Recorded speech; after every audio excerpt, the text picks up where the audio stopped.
Hey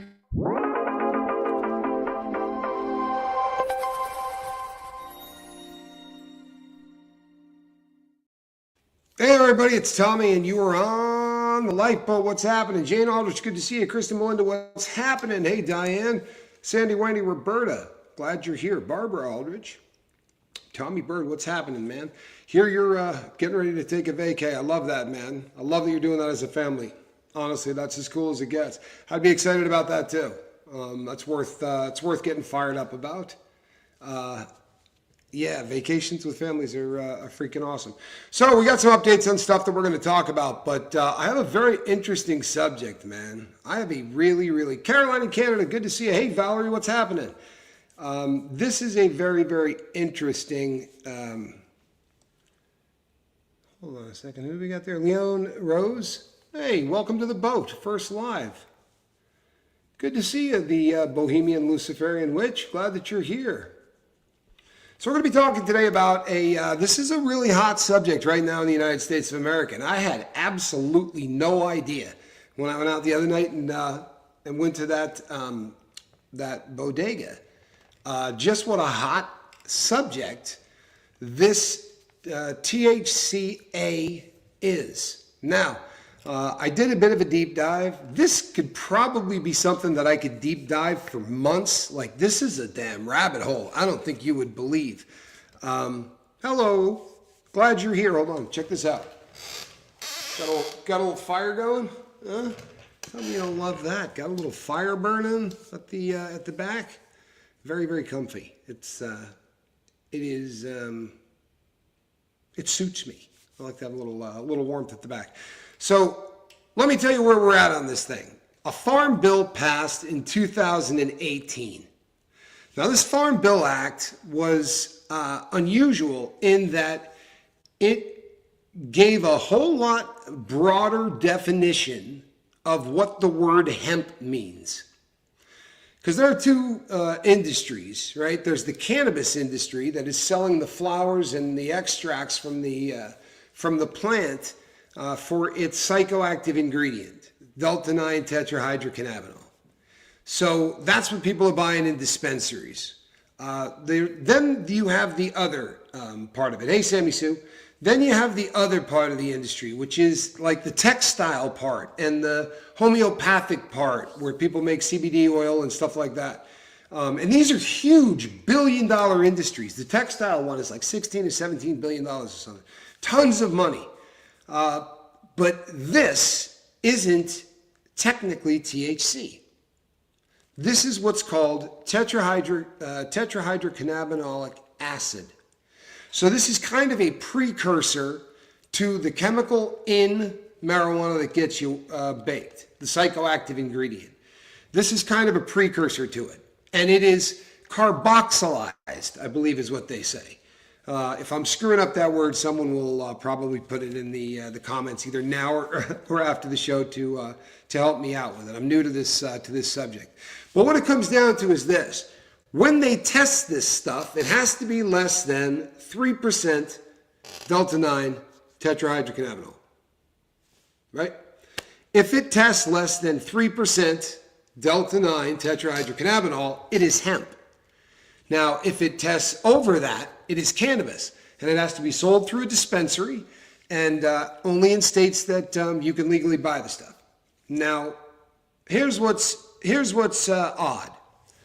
That carboxylizing thing that happens to the tetrahydrocannabinolic acid, when it gets above about 200 degrees or higher, right? All of a sudden, this stuff converts to delta-9 tetrahydrocannabinol. It turns into THC. In other words, if you ingest this by lighting it on fire, right? Or if you do anything to cook with it, or you do anything where you bring the temperature of this flower or this substance above 200 degrees, then you've got the exact same plant that they're selling in any other dispensary in the United States, right? That's kind of where we're at. Now, are there slight variations? Yeah, probably. You know, terpenes and all the stuff that the that the pot snobs talk about. I'll be honest, I don't understand any of that stuff because it came after my time. Not perfectly sure I understand all of that. But the more I research this, the more I realize that this has been going on now for a hot minute.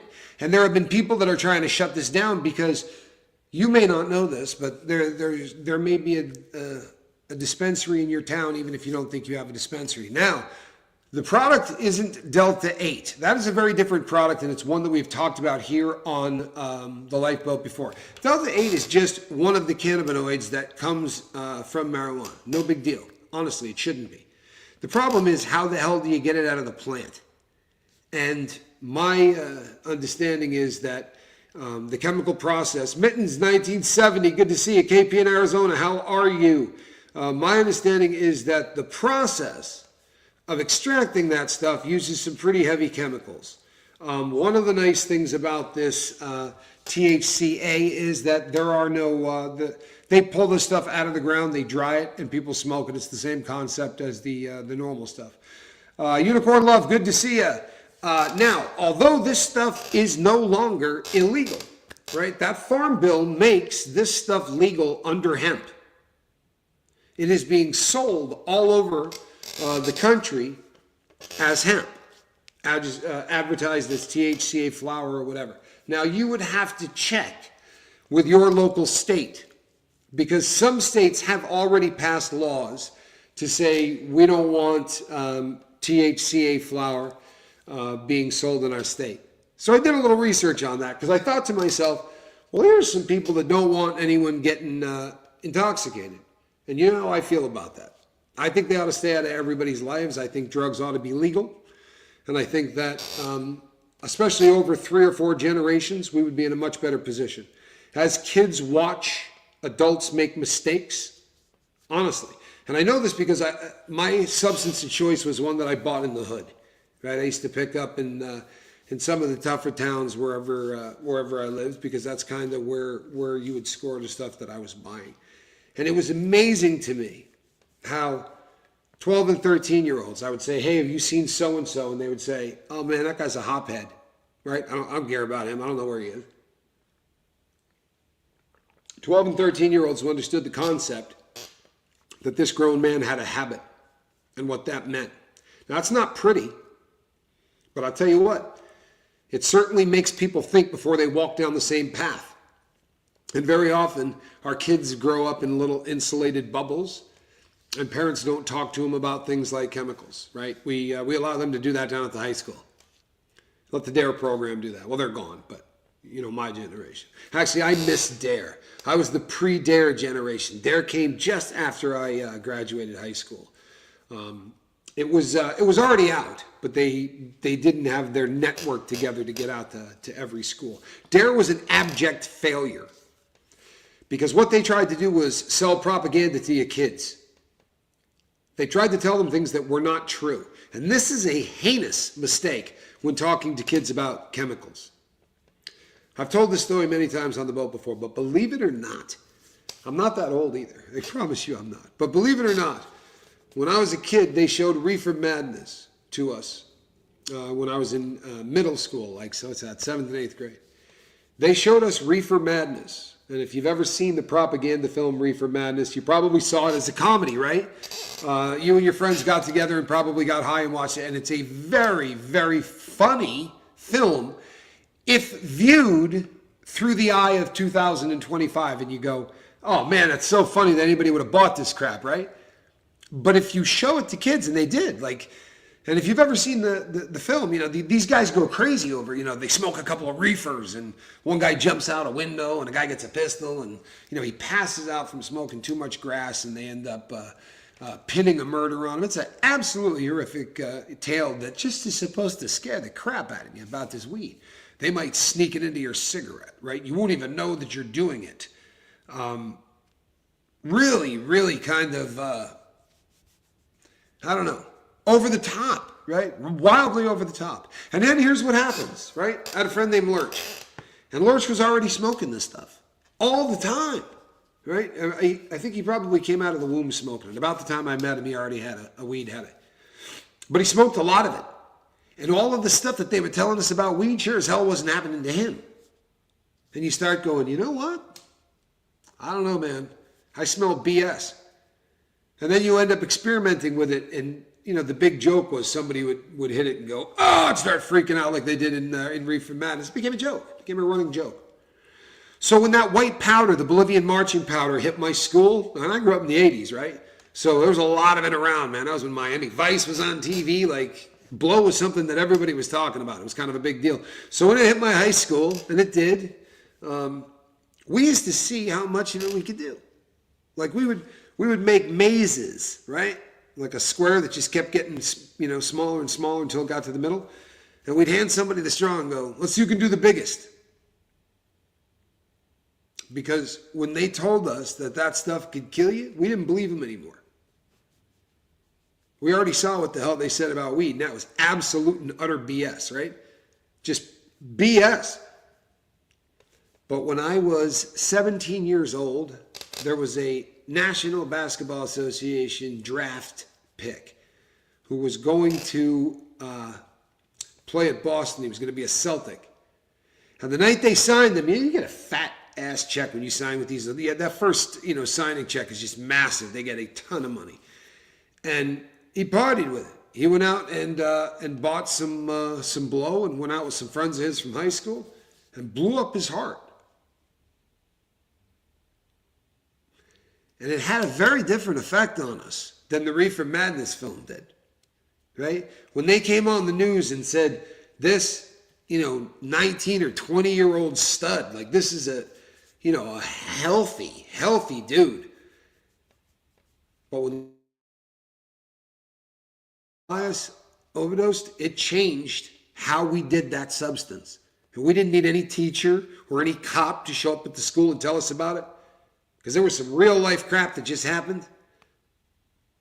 And then they started talking about it on the news. You see, once Len Bias died, they brought on experts, and the experts said, if the blow is good, if it's up, in the really high percentage range, then about 2 G's can take a grown man off of the planet if he were to do it all at once. Whoa! Right now, all of a sudden, there's a number, and this is scary because we actually saw people who were dying from it. The opportunity that we have right now with this growing epidemic that we find ourselves in the middle of has an opportunity to talk to kids. Brandon, good to see you, my brother. We have such an opportunity right now to be talking to our kids about these substances, right? Do yourself a favor. If this THCa flower is being sold in the town that your grandkid or your kids are living in, don't lie to them about it. Don't tell them it's going to make them grow breasts, right? The DARE program. They would say, if boys smoke marijuana, especially at young ages, then you run the risk of getting gynecomastia, right? Where men develop female breast tissue. Can that happen? It can. It's actually a side effect of a lot of cannabis intake in some young boys. It does happen. The odds of it happening, you're not going to see it happen to somebody, right? I mean, you might, but it's so damn rare. And they made it sound like it was going to happen to everybody. And while they're sitting there listening to this cop or this teacher or this coach, guidance counselor, whatever, right? Not mom and dad, not somebody you trust, but some person at school. Because when you're 17, the people you trust are cops, teachers, guidance counselors, right? Those are the people I wanted to hang with when I was 16 and 17. They don't want to listen to them.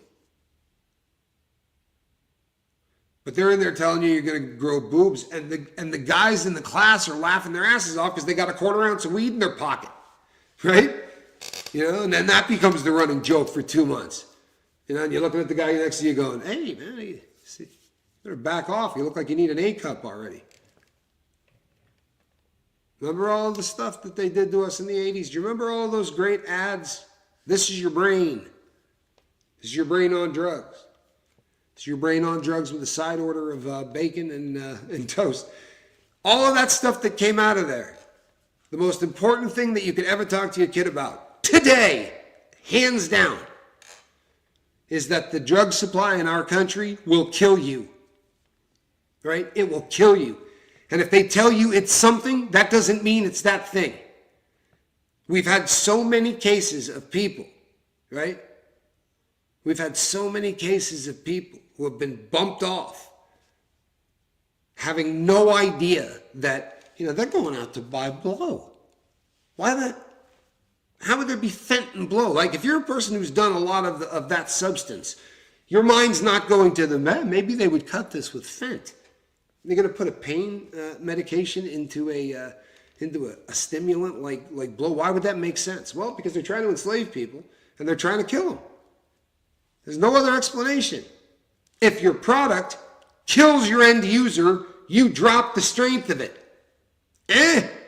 Seriously, is this, we're not splitting atoms. We're not, but they keep making it stronger. In fact, now they're not even using fent, right? Now they're going with something just a little bit stronger. They're using the nitazene or the nitazene family, iso and phytonitazines. Now that stuff, allegedly, who knows? But they say it's like 60 times stronger than fent. And they say that fent is like, 30 or 40 times stronger than H. Can we get something stronger? Why would you bring a stronger substance in if the one that you were already selling is killing hundreds of people a day?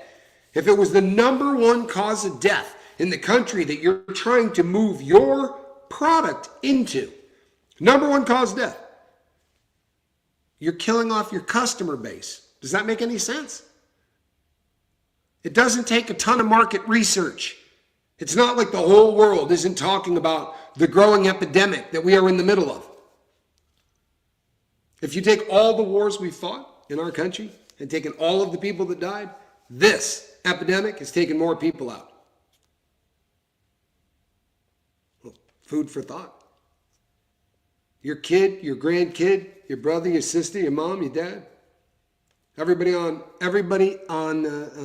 in the United States of America today, you're about 6 times more likely to die from a drug overdose than you are a car wreck. Think of the hoops we make our kids hop through before they can get a driver's license. You think we're putting that kind of effort into educating our kids about the fact that the most likely thing that's going to kill them on earth is this substance and how they're moving it? I did a show with my daughter. It's probably about a year and a half ago. And I had her off screen because I don't want to expose my kid to the troll world. But I interviewed her, and she went to school in California. We were talking about the drug education program and this and that. And I said, can you remember how they described fent, or how they brought it up?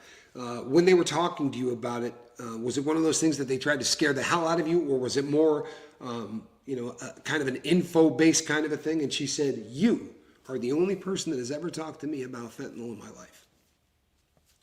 My daughter didn't graduate high school 25 years ago, right? My daughter graduated high school 2.5 years ago.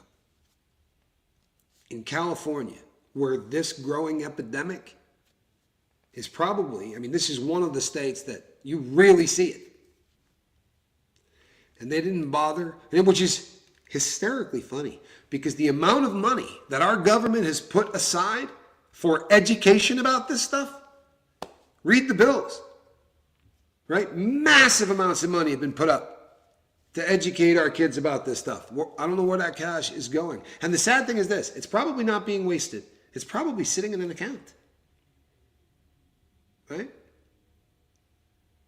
Dare came along last time and got a lot of that money until they had to kick him out. See, Dare did a lot of other cool things because they worked with police departments, and they convinced kids that, you know what, if your parents are using, if you catch them and you know that they're smoking pot or whatever, the best thing that you could do for them would be to turn them into the police. Honestly. Then they can get the help that they need. Can you imagine that crap? I'm sorry. No parent should be doing drugs. But nobody should be trying to turn someone's kid into a snitch against their parents. That's a really twisted concept. But we, as a nation, get really, really messed up when we start talking about this subject matter. This is something that we're not good at in this country. The second largest budget in the United States of America is the war on drugs. The largest is the military. So taking care of your kids, right, education, all that stuff, not as important as trying to win the war on drugs. But they haven't even won a battle in the war on drugs. Honest to God, what have they done? What they've done is create a black market, right? Where the products that get across that border are worth so much damn money that people are willing to take the risk of going away for a really long time for that kind of cash. And they're also willing to hurt people, kill people, or do whatever they got to do to protect that kind of cash. And I'm not telling anybody anything you guys don't know, right? The cartels are literally armies now, right? And if you live on a border town, it's terrifying. But they're protecting an empire of money because this country demands so much chemical. Someone's got to supply it. The largest cash crop in the U.S. is usually weed, meaning that of all of the different things that can be grown, we spend more money on weed than we spend on corn or we spend on anything else. And normally about 80% of that used to come from outside the country. This hemp bill that they passed in 2018, now a lot of this stuff is coming from the United States because the reclassification of hemp with the THCa moniker to it, for those of you who still partake of this substance, I'll tell you like this.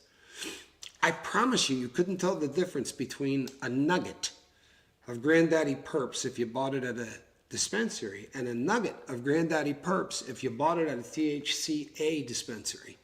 I promise you can't tell the difference. Not in the way it smells, not in the way it tastes, not in the way anything. It's bizarre.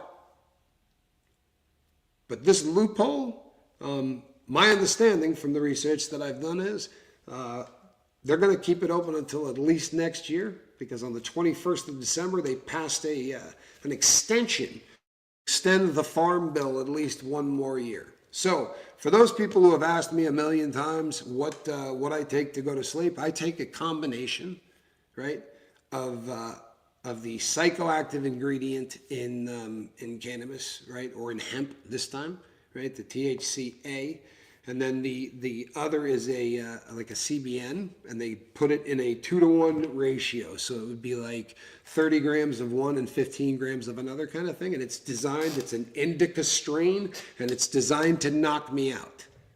Now, normally we don't talk about that because I'm not trying to have anybody run to the store and get something that's going to get them in trouble. Check your local laws. Check your state laws because most states have actually passed a law, right, that makes this stuff legal. It'll be Assembly Bill whatever, and it allows the sale of this stuff. If, however, you live in one of the, I believe, 6 states that have said this stuff is not going to get sold in our state, then you got to check with your law. I don't want anybody breaking the law, but do check with your state. Here's the funny thing. I did some research. The people that want this shut down, it's not people who are against people catching a buzz. It's the people that own the dispensaries. The people that own the dispensaries do not want this flower on the street because right now they corner the market. They set the price. They do whatever they want. If this hemp product, which is identical, floods the street and ends up all over places that don't need distributorship licenses to sell it. And I'm telling you, people, that I walked into a place that's just a bodega, and they're not hiding something behind the counter. They got a fat display of this stuff on the wall. As I said, I intend to do a lot more research, but it is absolutely fascinating to me that this is, especially that this has been going on as long as it has, and that no one on the lifeboat has ever brought it up. To me, that is bizarre. This has been going on since apparently the Farm Bill was passed in 2018, but this industry of people selling hemp flower, I guess, really started to take off in like 2022. But man, we've been around since 2022, and I've never heard anybody bring it up. A lot of people brought up that Delta 8 crap, but No one's brought up the THCa.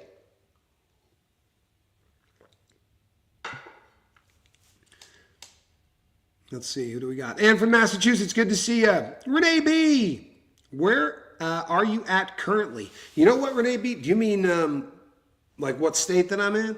I am in the Northeast, and that's about as far as I will go on that. And the reason is I'm just, and it's no disrespect to all of you, it really isn't. You guys are fantastic, but I have found that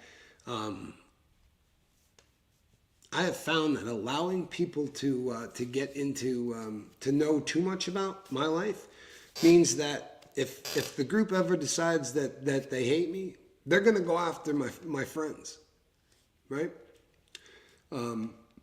So these days, if I'm doing something, I'm probably going to be a little bit more cloak and daggerish. I can tell you that we're in the Northeast and we're doing some voice stuff, some voice work, and other than that, I'm not in the same place I was yesterday. We went out and partied, met a chick, went back to her place. I'm kidding, people. I'm kidding. I'm just not in the same, I'm just not, the place that we were recording, we went out to dinner and now we're at a guy's house and I brought my laptop because I knew I was going to be here at this time. But I am in a state that does not allow legal dispensaries, so that'll help you narrow it down. You can start looking.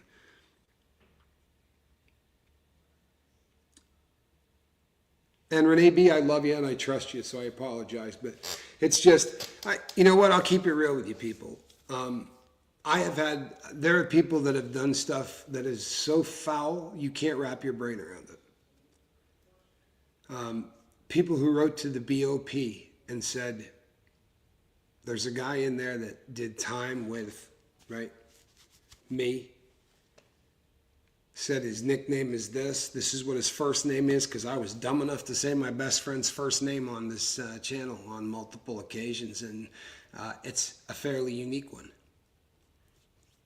So they called the BOP and told him that I was mailing him substances in the mail, which I assure you has never happened. And on the bright side, it was not a difficult thing for them to chase down because the correspondence that I do, and I don't do that way, right? We do digital correspondence, and we have a couple of times I have sent things into him, but they have always been handled through a shipper, right, where I don't touch them. You know, like I'll buy a book for him or whatever, or the book that we had put together got sent from an attorney's office. So it wasn't difficult to chase down. But can you imagine the kind of human beings that we have out there? So I'll be honest with you. I'm going to be sharing a lot less about the super personal things in my life. I'll be honest with you, people. I don't have any desire to date ever again. I really don't. But if I did, right? What woman would want to? I mean, I'm sorry, but I don't know. I don't know what we're up to. About 50,000 people that watched that last one. I mean, you know, it's probably not an occupation you should. It's probably not an occupation you should date in. On the bright side, I'm healthy. I got down to my target weight, which I'm pretty damn happy about. The job is easier than almost anything I've ever done. It's like public speaking without any of the pressure. And it's boring as hell, if you want to know the truth. And it's terribly boring. And it has caused me, unfortunately, to cut back dramatically on people that I care deeply for, that I don't communicate with as much as I used to, and that's a sad thing, you know. But and I'm sure that this happens to everybody after a good breakup, and I'm sure it's happening on the other side just as much. I don't watch, but you know, you feel like there's a loss of trust, and honestly, at this point, I can't remember the last person that. Anyway, so Diddy news. A lot is being made about the superseding indictments. A lot of people were hoping that today we were going to see a list of names. This one's going to come off as a shocker to you, but I really don't want to see a list of names. I really don't. I am coming to the belief. I was watching Tissa Tells. She went live just before I did, and did a pretty interesting show. But I think she makes a pretty convincing argument that the tampering that they've been worried about, they're not necessarily worried about him trying to witness tamper for the trial that's coming up. They think he's trying to mess with the grand juries, because Diddy's not done being indicted. I mean, well, I shouldn't say that. They're not done talking to people. That grand jury is bringing tons and tons of people through there. And they're, as I've said so many times before, and I said it last night, they're playing a chess game, right? This is absolutely a chess game. You're going to hear a lot of charges that are going to make you go, pfft. They got to justify RICO. Right? They're going to have to, the more criminal things that you can tie in, right, to that criminal operation, the better chance you got of destroying basically him and his network. So forced labor, I mean, I know that probably doesn't sound all that bad, right? Compared to all of the other things that we hear that Diddy has been doing. One of the people that's complaining about forced labor was told that she would, I assume it's a she, would lose her job if she didn't sleep with him. It could have been a guy. I shouldn't assume it's a woman. But there was nothing shocking in it, and the reason there wasn't is because everything was redacted again, and we're all kind of expecting the bomb, right? The bomb of all of these names, because to everybody who keeps saying it's a RICO case of one person, the government is so afraid of Diddy trying to tamper with the people on this list that they're not going to release it until about 60 seconds before the judge says, if you don't hand that over, I'm going to hold you in contempt. Right? It's going to be like that kind of deal. They're going to turn it over, but it is going to be at the last minute for obvious reasons. If you believe, right, all of the stuff that has come out in this Diddy stuff, then he's been trying to tamper with witnesses since before he was in jail. And some of them, I mean, we heard 56 calls? Somebody correct me on that if I'm wrong. But he called one of the witnesses who was appearing in front of a grand jury, and he knew that she was going to be. Called her 56 times over the course of a weekend. You ever call somebody 56 times over the course of a weekend? For real. I mean, I have, but that's because I was a chemical addict. I used to call the guy that supplied that stuff 56 times a day just because he always took so long to get there. Puka Vista, good to see you. Lori Lee Smith, how are you? Hope between the dreams.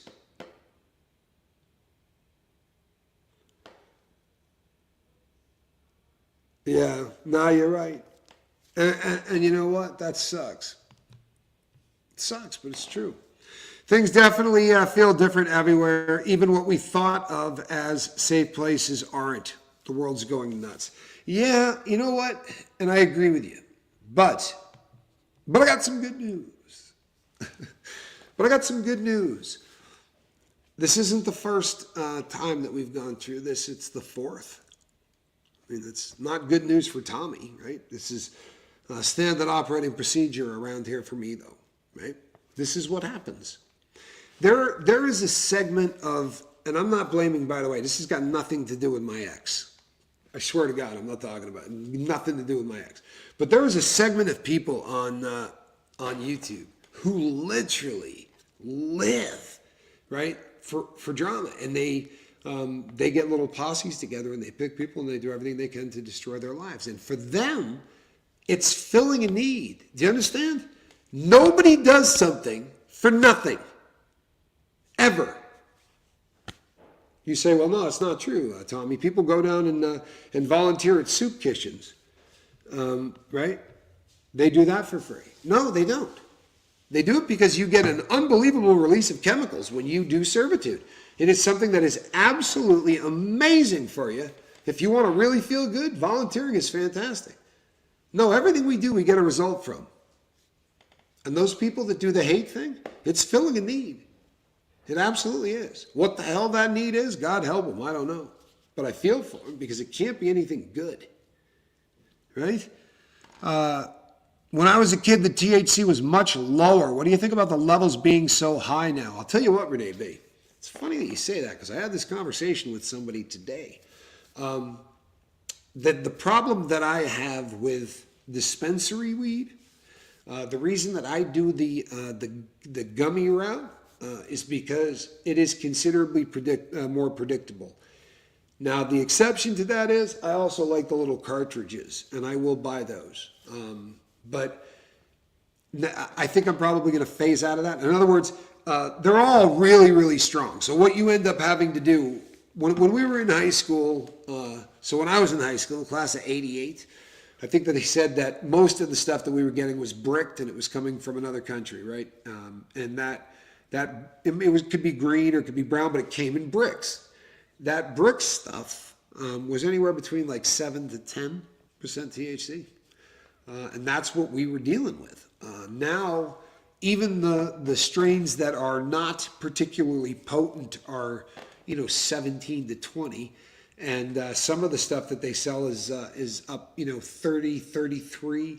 And there are extracts and crystals and things that they remove from the plant that can be as high as 90, 95, 100, close to 100% THC, just removing everything but the actual chemical itself. Now, if you can eat that, right? Or I'm not, for me, what I've had to do, Renee B, is you have to regulate the dose. In other words, if somebody, pulls out dispensary stuff and you're somebody that does partake in that, don't do it like you were in high school. You know what I mean? Like, don't roll one up and take 14 hits off it because you're going to get really, really uncomfortable. I mean, it has the potential to glue you to a couch and make you feel not very intelligent for a long time. Laura Lee Smith says, I'm a cartridge gal. Crystal Clear White Widow is amazing. Yeah, I was a White Widow fan. Hold on one second. Now, people, if there's anybody here bumming out right now going, are we actually talking about a substance? I've said from the very first day I started this channel, the reason I don't talk about cannabis in this fashion, because I do use it, is because I'm not ever going to talk about something that can put people listening to me in jail. I'm talking today about hemp, THCa, right? THCa, that's tetrahydrocannabinolic acid. It's the exact same thing, but it isn't. Instead of being cannabis, it's hemp. And check your state, because more than likely, there's a store selling it. And if you want to get it, don't. There is nothing better that I could do for anybody on planet Earth than keep you out of jail or prison. So if you're buying that substance and it's something that you do all the time as part of your harm reduction, right, maybe find a way to buy it legally. Huh? For real, because right now, at least for the next year, there's not going to be people harassing you. The Farm Bill truly has built in a loophole. I would suggest that you research it yourself, right? I'm going to be doing some more research on it. But you can't really take pictures in a dispensary, right? But I was in one of the most beautiful ones that I've ever seen in my life. I told you about it yesterday. Just amazing. And I said to the person, how is this not getting shut down? And the person said, because this is hemp. I'll tell you what, looked like every dispensary I've ever been in my life, except a lot nicer. This person has really exquisite taste. But it's class of 89 here. Uh-oh. Ain't no shame in a gummy. Shoot, I gave my mom. Yeah, I love that. I absolutely love that, actually. I had a friend who gave me THC liquid cartridge to smoke. That's a felony in Texas. I threw it away. Renee B., I'll tell you what. You happen to be in a state that I researched today. Texas, THCa flower, THCa, was made illegal in Texas. It's one of the states where the cannabis lobby, the people that had the dispensaries, fought so hard and spent so much money to get it stomped out. So it was made illegal. Then somebody challenged that and paid the money to challenge it, and it's going all the way through the court. While it is going through court, there is no law whatsoever in Texas making THCa flower illegal. So currently, it is being sold in Texas and being shipped to Texas. There are people that are buying that stuff online and getting it shipped there. Research this yourself. You hear me, people? Research this yourself. But because there are 6 states that don't allow it. There are 6 states that don't allow it. But the rest of them, the Farm Bill, do a little research. There's a lot of information out there. It will not take you a ton of time. Or be patient, and I'll be doing more research on it. Because it's certainly going to take me, as I said when I started this show, I don't know if you guys were here, but I said in the beginning, this is one of those things that's going to take me a hell of a lot longer than one show or one day rather to deep dive. I mean, I spent about a day on this thing. And it requires a lot more research than that. Tommy, isn't it true that you can't have pew-pews if you have or use weed legally? I am the wrong person to ask that question because I do not know the answer to that, Jay Rambo. I would imagine that would be something that would be on a state-by-state basis. I don't know the answer to that, though. I have no idea. Primarily because I can't possess one of those anyway ever, right? I've got no, unless I were to try to file some paperwork and hop through a lot of hoops to be able to find, to get a lawyer and find paperwork to do that, and that doesn't mean that much to me.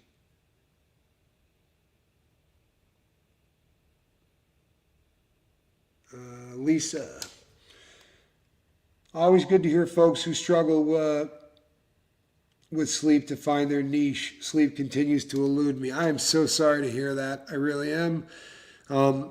My brother struggles with sleep. I don't have a problem getting to sleep. I get woken up with these just horrific nightmares that have been something I've been struggling with since 2013. It is, it's beautiful as far as that goes. Now, that's both THC and THCa. The gummies do the exact same thing to me. I mean, the exact same thing. A bow and arrow is allowed, actually. A felon can possess and hunt with a bow and arrow. That is, I know you're being silly, but it absolutely is allowed. There are a couple of other weird things that are allowed. There are loopholes for guns that are older than 1880 or something like that. They're usually smooth bore, which means it has no rifling. So you're looking like a muzzle loader or breech loader, like the kind of stuff that they used in the Civil War, the Revolutionary War. Those kind of things you can possess. I guess they figure if you get into a shootout, it's going to take you 6 minutes to load, right? So you're probably not muzzle loaders. That's right, Rambo. You can own a muzzle loader because they figure you're probably not as likely to do a drive-by shooting. You got your boy in the back seat, jamming that thing down pouring a little powder down. Renee B, class of 80.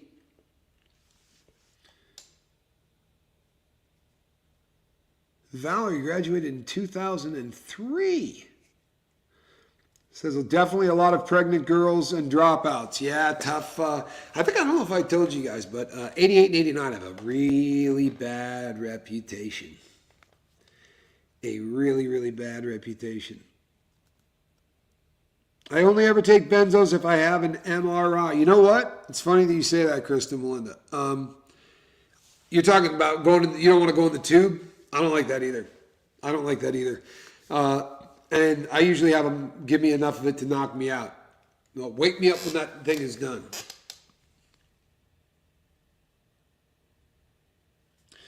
Caffeine and Diesel says, it's crazy to me that once you serve your debt to society that you don't automatically gain all of your rights back. Well, I really appreciate that. That is a kind sentiment. I really do appreciate that. That being said, I do not think you can imagine the number of rights that you don't get back, right? The pew pew one is one that I think most people, you know, even people who are libertarians.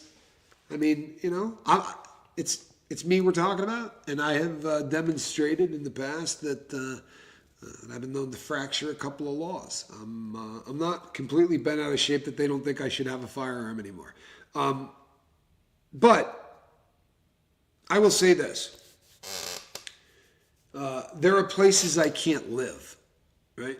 There are condominiums and here's the thing, I'd never be rich enough to live in them anyway. But there are some, you know, if you want to live in some of those really expensive high rises in New York, there's no chance. You got a felony, you're not getting in the building, right? Just plain and simple. There are jobs I can never ever possess because I am a convicted felon. And so when you pay your debt to society, you don't pay your debt to society. That's, hey, Monk, good to see you, man. Monk. So it's a little different, you know, but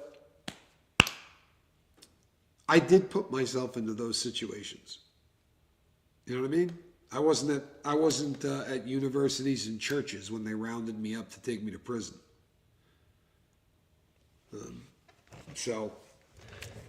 I would like to have all of my rights back. I would trade those rights and a whole lot more if I could get back the 13 years I pissed down the toilet. The years that I wasn't able to spend with my family, the years I wasn't able to do anything very productive at all. You know, years where, I don't know, get to work on yourself, I guess. But maybe I would have been lucky if I could have, if it had gone a little different, right? My third sentence. I wish I had met all the people I had met in my third sentence. In my first sentence, things might have been different. Can't a felon apply to get to have their rights back, to vote and own pew-pews, etc.? So here's the thing: the right to vote, that's kind of a misnomer, right? Because you can vote as a felon. There are a couple of states that might still block that, but there's no federal law against it. I have voted in every election ever, and I've been a felon a long time, you know, a really long time. And I have voted in every election. You can vote. There are states that restrict it, and there are states that restrict it while you're on paper. But you can absolutely file to get your rights back so that you could have pew-pew ownership and things like that. But I don't think that that's something that I would ever do. But yeah, you can do it. I think it's after 7 years or 8 years or something. It's been long enough for me. I've been off benzos for about 6 months. I take sleep gummies for insomnia and pain. Not draggy at all. So it's working good for you, Puka Vista. I love that. I really do. I love that. It's so much, honestly, for me, it's just an opinion, man. I'm not a doctor. I'm a drug addict that went to prison. But if you can treat yourself without having to deal with dealing with big pharma, I think that's a great idea, right? Always and forever. I read a job listing the other day that literally said people with criminal records were encouraged to apply. I'll tell you why. The reason for that is that they're hip to the system. So if I own a business and I got 25 employees and I hire every one of those employees straight out of federal prison, I'm hiring a minority, right? That is considered hiring the rarest of all minorities in the country. And they have programs in place to hire convicted felons, especially from the feds. So if you hire a guy straight out of prison from the feds, you don't pay tax on him. That's an employee. You're not paying any tax.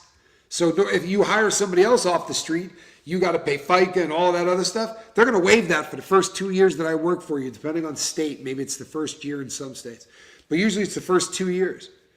So there are places in California that are 2 or 3 miles from a halfway house from the feds, where every single person that works there, except for the managers, are all coming from those halfway houses.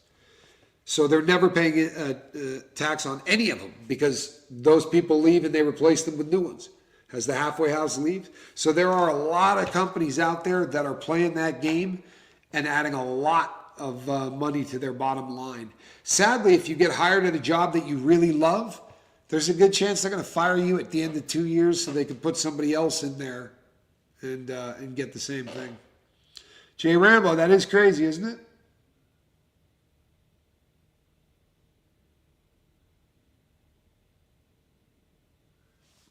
Valerie, I feel your pain.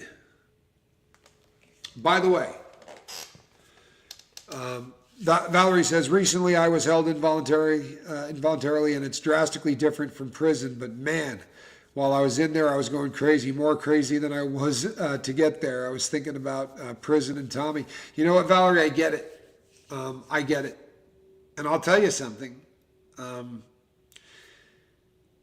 It's a pretty frightening thing when the door closes and you can't leave. And I don't care where that is, right? When someone takes away your freedom and that the reality that I'm not allowed to leave sets in, the very first time, that's hell. And I'm glad that you're out, and I'm glad that you're here. I really am. If you order Caffeine and Diesel says, if you order THC for delivery, does the mail actually ship that? Well, that's going to depend on what state that you live in. Now, I'm going to tell you this right now. I'm ordering some when I end this show tonight. And the reason I am is that question hadn't occurred to me. That wasn't a question that had occurred to me that somebody might ask. Because that's a really interesting question, isn't it? I'm going to research that. I'm not going to order it personally on account of the where I've been for the last, you know what I mean? My previous occupations and whatnot. But I do have a friend that I can get to do a little research with me on this, and I absolutely will be able to answer that tomorrow for you. How would that be, Caffeine and Diesel? Or the next time we get, I'll be here tomorrow. Yeah, I'll be here tomorrow. I think. I may have 2 jobs tomorrow, in which case, Laura Lee Smith, I can't answer that either. What I can say is this. Give me just a little more time. Tommy Bird says, yeah. They have that here, a tax exempt or something on felonies regardless of time, land-free year of bondage. Yeah, exactly. They do incentivize businesses, to buy.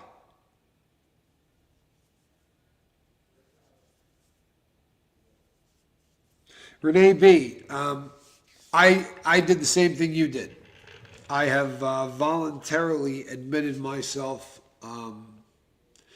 for psychiatric care on 2 different occasions.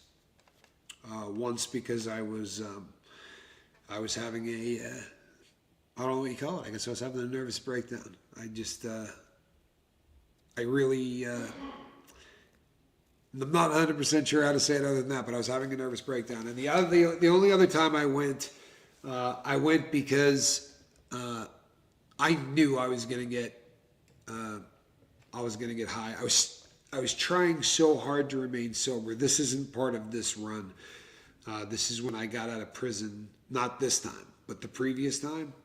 And I went and did what called it, you can do I can't remember what they call it there, but you go down and you say, you need to lock me up for my own protection, right? And they'll ask you why. And, if you're honest with them, and I just said, you know what, I'm trying to stay sober. And a guy I know just called me and said that a particular thing that is one of my favorite things And what he said was, hey, you know what, man? The town's flooded with China white.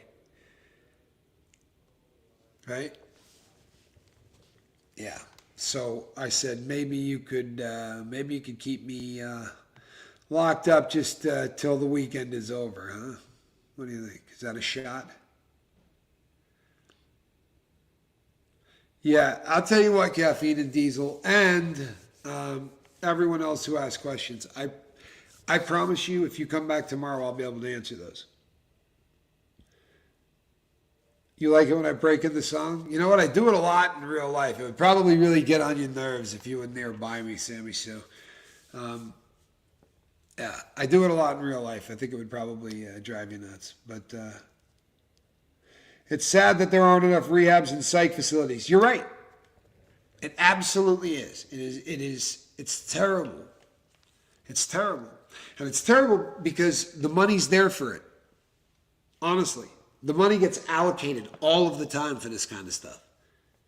But then it requires, filling out paperwork to get the grants for the money that's put up. And I honestly did a little research on this because I thought, well, I'm a con man. I thought, here's a chance where I can get some government money to go and talk to parents. And the number of pages that you have to fill out, I probably am going to do some of that this year, going out and talking to schools. I will probably be donating it. Probably not going to be charging it because, good God, can you imagine how the haters would...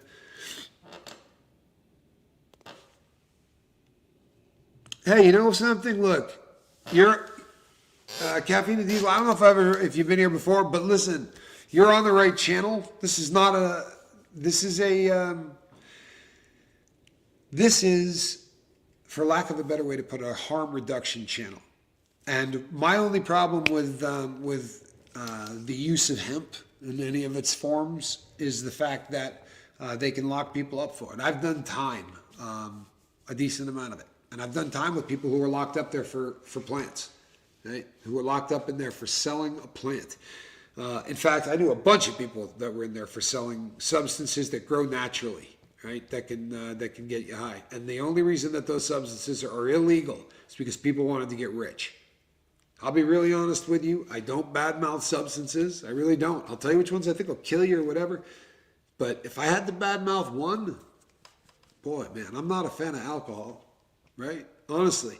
And I mean, not for me. I don't have a problem with alcohol. Never have.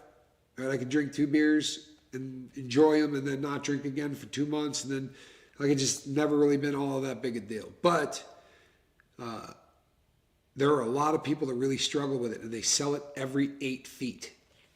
If you could swap out one for the other, I think I would be a lot happier if every 7-Eleven was selling loose joints instead of 6-packs. We'd probably be a kinder country. And that is the truth.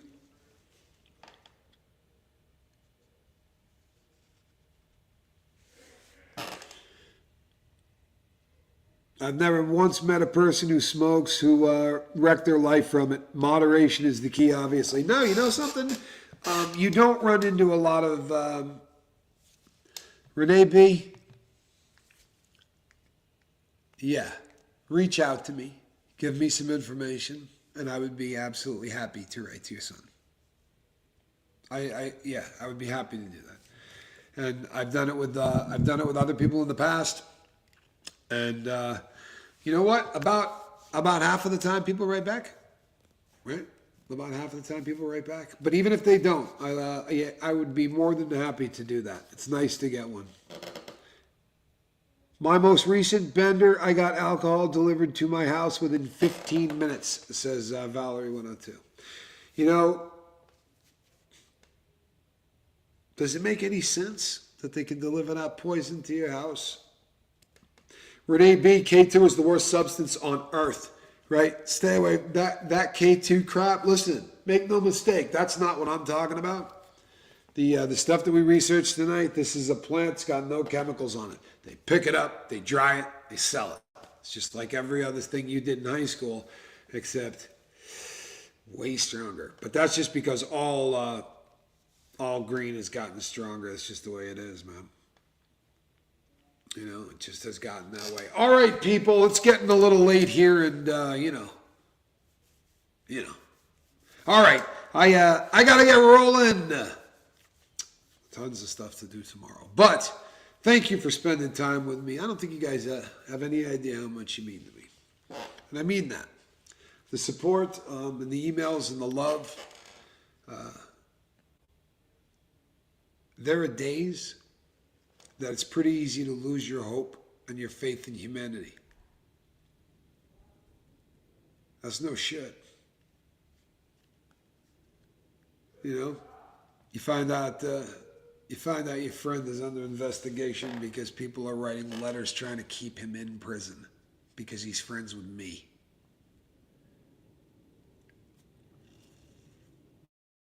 On the bright side, you're spinning your wheels, guys. You're spinning your wheels.